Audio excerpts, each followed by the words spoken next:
Muy buenas noches, muchas gracias por la invitación. Eh, Muy feliz de poder estar en la ciudad de La Paz. Hace mucho tiempo que no venía por acá y es un privilegio para mí poder compartir con ustedes esta noche, especialmente porque estoy con gente que yo he visto desde muy pequeñitos, han sido mis alumnos de escuela dominical y muchos de ellos pues ya terminando sus estudios, uno estudiando ya para misiones fuera de Bolivia y estoy muy agradecido con el Señor por esta oportunidad. Bueno, quiero compartir con ustedes una enseñanza que tiene que ver con aquellas cosas que nosotros como creyentes descuidamos. Sí es cierto que tenemos mucha reverencia por los tiempos de oración. Yo creo que tenemos mucho respeto por aquellos lugares donde nos congregamos y muchas veces yo recuerdo que ni la mesa que se utilizaba para las copas de la cena del Señor se podía utilizar para otra cosa. Somos muy respetuosos. Sin embargo, creo que hay cosas intangibles en la vida cristiana a las que le hemos quitado el valor que deberían tener. Una de ellas es la presencia de Dios. La presencia de Dios en el Antiguo Testamento, ustedes recuerdan, estaba momentáneamente hasta que vino el Espíritu Santo. Y bueno, ahora la presencia del Señor la tenemos en nuestras vidas permanentemente. Una vez que una persona recibe a Cristo en su corazón, la presencia de Dios está con él. Su espíritu no se va. Y tengo una enseñanza basada en el Antiguo Testamento. Si ustedes recuerdan bien, dentro de las instrucciones que Dios da, tenemos instrucciones muy claras, como por ejemplo la construcción del arca, cuando Dios le da a Noé las instrucciones claras, específicas de cómo debía, de qué tamaño iba a ser, de qué tipo de madera, altura y todo respecto a la construcción del arca. Más adelante, en Deuteronomio capítulo 10, tenemos ya el tabernáculo y todos los elementos dentro del tabernáculo, y tenemos un elemento muy especial que es el arca del pacto, ¿no? El arca. Esta arca simbolizaba la presencia de Dios. Recuerden que los israelitas, el pueblo escogido por Dios, iba de victoria en victoria, y había llegado un momento donde los israelitas descuidaron, como muchos de nosotros, aquellos elementos y el cuidado que debían tener. Por ejemplo, el arca debía ser transportada por los levitas específicamente. Los hombros de estas personas eran hombros santificados exclusivamente para esta tarea, transportar el arca. Acompáñenme a 1 Samuel capítulo 4, donde vamos a empezar esta travesía. En 1 Samuel capítulo 4 hay una batalla, una pelea entre los filisteos y los israelitas, pero a comparación de muchas de estas historias que hemos escuchado, 4,000 israelitas habían muerto en batalla. Según 1 Samuel capítulo 4, los israelitas estaban perdiendo esta batalla. En el versículo 5, 4 y 5, los israelitas deciden traer en medio de la batalla el arca del pacto, aquello que simbolizaba la presencia de Dios para ellos. Dice que el versículo 5, que cuando ellos trajeron el arca en medio de la batalla que estaban perdiendo, gritaron de tal manera que tembló el lugar. Sin embargo, el versículo 10 nos dice que 30,000 hombres israelitas fueron derrotados, hombres muertos a pie. Es una escena un poco trágica, porque Elí, el profeta, en ese momento, al enterarse que el arca había sido capturada por los filisteos, cae de espaldas y cae chocando la cabeza, se desnucó. El versículo 17, sus hijos murieron. El versículos 19 y 20, su nuera estaba dando a luz. Sin embargo, no era tan importante, dice, ese momento, porque en ese momento el arca había sido capturada. En 1 Samuel capítulo 5 vemos el arca que fue llevada de Ebenezer a Asdod, y Asdod era una ciudad parte de los filisteos, tierra de los filisteos. Pienso que los israelitas se equivocaron el camino desde el principio. Ya entrando a 1 Samuel capítulo 5 versículos del 2 al 5, dice la palabra que pusieron el arca del pacto junto a Dagón, un dios filisteo, mitad hombre y mitad pez, según algunos escritos. Se cree que era el padre de Baal, creador de todo. Los filisteos pusieron esto como un trofeo, como algo que para ellos simbolizaba no la presencia de Dios, sino simplemente poder. Pusieron el arca junto a Dagón, y dice el versículo 3 que a la mañana siguiente Dagón, su dios, estaba en el piso. Podía haber sido tema del viento o algo así, así que levantaron nuevamente la figura de Dagón, y dice la Biblia en versículos 4 y 5 que al siguiente día Dagón estaba en el piso nuevamente, pero la cabeza y sus extremidades estaban separadas, estaba mutilado. El versículo 6 nos dice que Dios, en su enojo contra los filisteos, les envió tumores. Tumores, una versión dice en sus partes secretas. Algunos estudiosos, algunos teólogos piensan que esto pudo haber sido algún tipo de hemorroides que les vino a los filisteos. Esta peste no solamente vino acompañada de eso, sino que habían ratas. Algunos piensan que era un tipo de peste bubónica. Ni siquiera les dejaba ir al baño a los filisteos, para que ustedes entiendan bien un poco la gravedad del asunto. Así que los filisteos deciden mover el arca de Asdod a otra ciudad llamada Gat. Y si ustedes recuerdan, Gat es el lugar de donde era oriundo Goliat. Gat era conocida también por sus viñedos, tremendos viñedos. 1 Samuel capítulo 5 versículos 8 y 9 dice que la gente de Gad está muy afligida, desde el más chico hasta el más grande, el versículo 9. Y nos dice también la palabra en el versículo 9 que esta gente de Gad también se llenó de tumores. ¿Por qué llevaron el arca a la ciudad de Gad? Posiblemente, como los filisteos pensaban que el arca tenía ese tipo de poder, pues iba a prosperar los viñedos de ese lugar. Movieron el arca de Gad a Ecrón, 1 Samuel capítulo 5 versículos del 10 al 12. Pero la gente de Ecrón no quería la presencia de Dios, no quería el arca. Versículos 10 y 11. No la querían evitarse todo el sufrimiento que ya habían escuchado que había sucedido en otros lugares. Versículo 12, también hubo muerte y tumores, a pesar de que querían alejarse, evitar tener el arca. Esto no evitó la ira de Dios. En 1 Samuel capítulo 6 versículos del 1 al 12 nos dice que el arca estuvo 7 meses junto con los filisteos. Hicieron consejo, llamaron a los consejeros filisteos y decidieron devolver el arca, pero no iban a devolverla simplemente ya. Los filisteos decidieron pagar un tributo al Dios de Israel. Hicieron figuras de tumores de oro y ratones de oro también, versículos del 2 al 6, que pusieron en una caja junto al arca del pacto. Pusieron el arca en un carro jalado por vacas, junto con las ofrendas que habían hecho para pagar tributo al Dios de Israel. Dejaron que las vacas se fueran por sí solas. ¿Cuál era la idea? Ellos dijeron, versículos del 7 al 12, si las vacas se iban hacia Bet-Semes, a la frontera con Israel, entonces Dios había aceptado el pago, el tributo.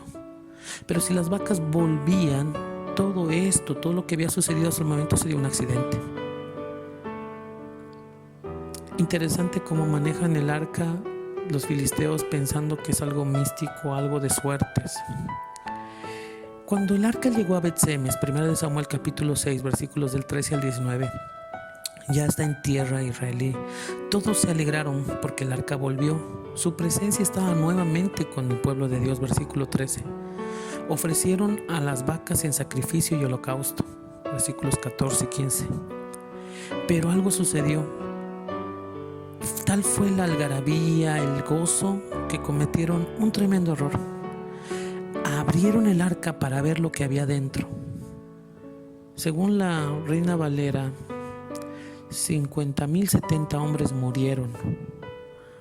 Haciendo una indagación un poco más profunda, 70 hombres es lo que se cree que murió. Una explicación de la traducción, posiblemente eran 50,000, de esos 50,000, 70 hombres murieron. Algunos teólogos piensan que estos 70 fueron líderes del pueblo de Israel, versículo 19, que murieron en ese momento.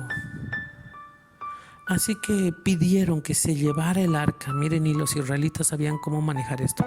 Pidieron que se llevara el arca a Kiriat Jearim, versículo 21. Este Kiriat Jearim, su traducción quiere decir lugar de árboles. En Kiriat Jearim vivía un hombre llamado Abinadab. Qué interesante, el nombre de Abinadab se traduce como liberal. Primera de Samuel capítulo 7, versículo 1. El arca estuvo en Kiriat Jearim por más de 30 años. De ahí hay un salto en la historia que vamos a hacer hasta Primera de Crónicas capítulo 13. Antes de que el arca sea llevada a Jerusalén, habían pasado 30 años más o menos. David era el rey de Israel. Y David es consciente de lo que significa el arca para el pueblo de Dios. Es posible que David haya escrito en esta etapa el Salmo 132, porque en este salmo menciona que él no descansaría hasta traer el arca al lugar que le corresponde. David descendió con mucha gente, con alegría, con cánticos, preparó una gran caravana, versículos del 5 al 8 de Primera de Crónicas 13. Iban a llevar el arca, pero cometieron nuevamente un error. El arca tenía instrucciones específicas dadas por Dios para que sea manejada. Una de ellas es que los levitas debían encargarse de esta tarea. Sin embargo, David ordenó que bueyes y un carro nuevo transportaran el arca. Usa y Ahío guiaban el carro, dos hombres temerarios. La Biblia dice que los bueyes que estaban transportando el arca en este carro nuevo empezaron a tropezarse, y Usa, para que el arca no cayera del carro, puso su mano para sostenerla. Dios se enojó y Usa murió. David se detuvo, todo el mundo se quedó en silencio porque no se podía entender. No era una acción mala, pero no se puede jugar con la presencia de Dios. Usa murió, David se detuvo, lloró porque no entendía lo que sucedía, versículos del 9 al 12. Así que David decide tener el arca en algún lugar hasta que Dios le dé instrucciones específicas de cómo debía ser transportada el arca, aquello que simbolizaba la presencia de Dios. Primera de Crónicas capítulo 13, versículos 13 y 14 dice que pusieron el arca en la casa de un hombre llamado Obed-Edom, que era un granjero levita. El arca estuvo 3 meses en su casa. Y la Biblia dice en 1 Crónicas 13, 14 que Dios bendijo a Obed-Edom y a su casa y todo lo que tenía. Es más, una tradición rabínica muy antigua dice que Obed-Edom tenía 8 hijas y que sus ocho nueras y su esposa tuvieron cada una octillizos. Es muy probable que esto sea cierto. Primera de Crónicas 16:38 nos menciona a Obed-Edom y sus 68 parientes. Y es algo increíble. La pregunta que yo me hacía al hacer este estudio es ¿qué es lo que tenía este granjero que no tenían ni los israelitas, ni los filisteos, ni cada ciudad donde fue llevada el arca? Era un granjero. Y pienso que cuando David fue donde Obed-Edom y le dijo: mira, Obed-Edom, abre tu casa, el arca va a quedar acá, simplemente Obed-Edom dijo: puede pasar, mi casa está abierta para el arca, para la presencia de Dios. Si fuéramos conscientes de que la presencia de Dios hoy está con nosotros permanentemente en nuestras vidas, tal vez seríamos diferentes. Tal vez nuestra fe aumentaría si supiéramos que su presencia está ahí con nosotros. Me he dado cuenta que su presencia estuvo ahí. Estuvo ahí cuando llorábamos por la pérdida de un bebé. Su presencia está ahí cuando un amigo se accidentó en la movilidad con su esposa y ellos dos salieron ilesos. La presencia de Dios estuvo ahí cuando un familiar estaba postrado en la cama de un hospital. Su presencia estuvo ahí cuidándonos, consolándonos cuando nadie más podía hacerlo. Tal vez si un hombre fuera consciente de la presencia de Dios, se detendría antes de engañar a su esposa. Si una mujer fuera consciente de la presencia de Dios, tal vez se detendría antes de hablar mal para su prójimo. Tal vez si los hijos se dieran cuenta de que la presencia de Dios está con ellos todo el tiempo, no se rebelarían contra sus padres. Si fueran conscientes de la presencia de Dios. La presencia de Dios requiere un corazón humilde. No necesita manos a su servicio. Tal vez ese fue el problema de Usa. Tal vez quiso poner las manos, pero no puso el corazón. La presencia de Dios no es para tener poder, porque así empezó todo. Si tú te acercas a Dios, no esperes tener poder a través de su presencia. La presencia de Dios no es un amuleto, no es algo místico. La presencia de Dios no es para tener prosperidad. Cuando una persona se acerca a Dios, no tiene que estar esperando recibir de Él más allá de lo que Él nos quiera dar. Estoy muy preocupado porque en estos tiempos hay gente que manipula, quiere utilizar la presencia de Dios para su beneficio personal. La presencia de Dios no es para tener fama. La presencia de Dios no es algo que tú puedas manipular a tu antojo. La presencia de Dios requiere un corazón humilde que no pida nada a cambio, solo disfrutar de ella. Ser consciente de que está con nosotros, habita en nosotros cuando estamos en nuestras casas, cuando estamos en la universidad, en el colegio, en la calle, en la intimidad o en público. Su presencia está con nosotros. Quiero terminar esta noche leyendo el Salmo 139, versículos 7 al 14, en una versión diferente a la Reina Valera, pero tal vez pueda hacernos entender un poco más de aquella gran lección que David aprendió respecto a la presencia de Dios. Salmo 139, versículos 7 al 14 dice: jamás podría yo alejarme de tu espíritu o pretender huir de tu presencia. Si pudiera yo subir al cielo, allí te encontraría. Si bajara a lo profundo de la tierra, también allí te encontraría. Si volara yo hacia el este, tu mano derecha me guiaría. Si me quedara a vivir en el oeste, también allí me darías tu ayuda. Si yo quisiera que fuera ya de noche para esconderme en la oscuridad, de nada me serviría. Para ti no hay diferencia entre la oscuridad y la luz. Para ti hasta la noche brilla como la luz del sol. Dios mío, tú fuiste quien me formó en el vientre de mi madre. Tú fuiste quien formó cada parte de mi cuerpo. Soy una creación maravillosa. Y por eso te doy gracias. Todo lo que haces es maravilloso. De eso estoy seguro. Vamos a orar.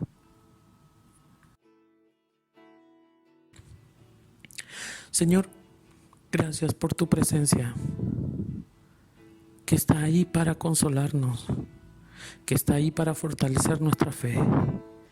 Gracias, Señor, porque tu presencia es la garantía de que tú estás con nosotros todo el tiempo. Gracias, Señor, porque nos das la forma a través de este estudio de valorarla, de respetarla, de disfrutar de ella, Señor, cuando vamos a tu casa, cuando estamos en intimidad contigo, que tu presencia llena todo ese lugar. Y no es algo místico, no es algo para tener fama, ni poder, ni dinero. Es simplemente tu presencia santa que habita en medio de nosotros. Señor, gracias. Gracias porque no podemos escondernos delante de ti, porque tu presencia lo llena todo en todo, y porque podemos disfrutar de ella, porque porque yo sé por un momento en tu estás conmigo. presencia. Bendice a cada hermano, hermana, esta Por noche. un instante de tu amor, Amén. por un deseo de tu gloria,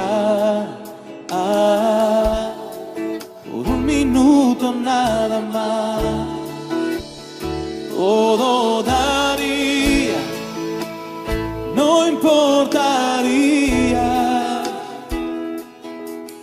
lo que tenga que pasar, lo que tenga que esperar. Tengo hambre de ti, de tu presencia, de tu fragancia, de tu poder. Hambre que duele, que debilita, por ti, Señor. Tengo hambre de ti, de tu presencia, de tu fragancia, de tu poder. Hambre que duele, que debilita, que desespera.